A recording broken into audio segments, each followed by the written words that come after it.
आदमी का अगर इरादा पक्का हो, जीवन में सफलता आने से कोई भी नहीं रोक सकता। मैं आज आपको एक कहानी के माध्यम से समझाना चाहूँगा। ये कहानी है भारत के सबसे अमीर नाई रमेश बाबू की, जिनको कि बिलियनेयर बार्बर के नाम से भी जाना जाता है। रमेश बाबू तीन भाई बहनों में सबसे बड़े थे।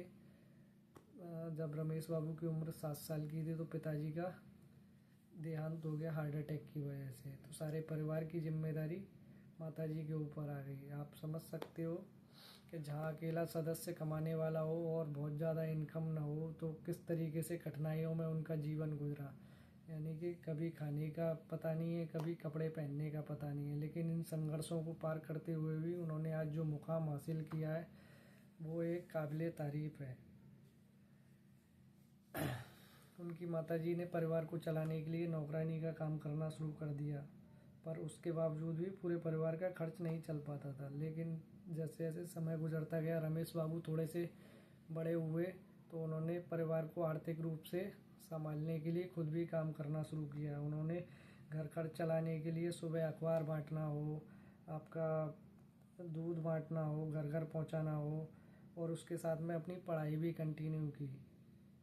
14 साल की उम्र में उन्होंने अपने पिता का जो सैलून जो छोड़ के गए थे उनके पिताजी, उसको रिनोवेट किया, काम सीखा। धीरे धीरे लोग उनकी मेहनत और उनके काम करने के तरीके से उनके साथ जुड़ते गए, और उससे जो इनकम होती थी, जो सेविंग करते थे, उससे उन्होंने 1993 में एक मारुति ओमनी कार खरीदी।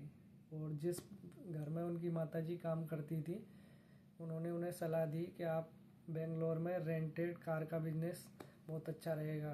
और धीरे धीरे उन्होंने इस बिजनेस में जब अपार संभावनाएं देखी, धीरे धीरे उन्होंने देखा कि इस बिजनेस में तो मैं बहुत आगे ग्रोथ कर सकता हूँ। आज उनके पास में कम से कम 400 कारें हैं, जिनमें कि 120 लग्जरी कारें हैं, जिसमें Rolls Royce, Mercedes, BMW, Audi, Jaguar जैसी कारें हैं।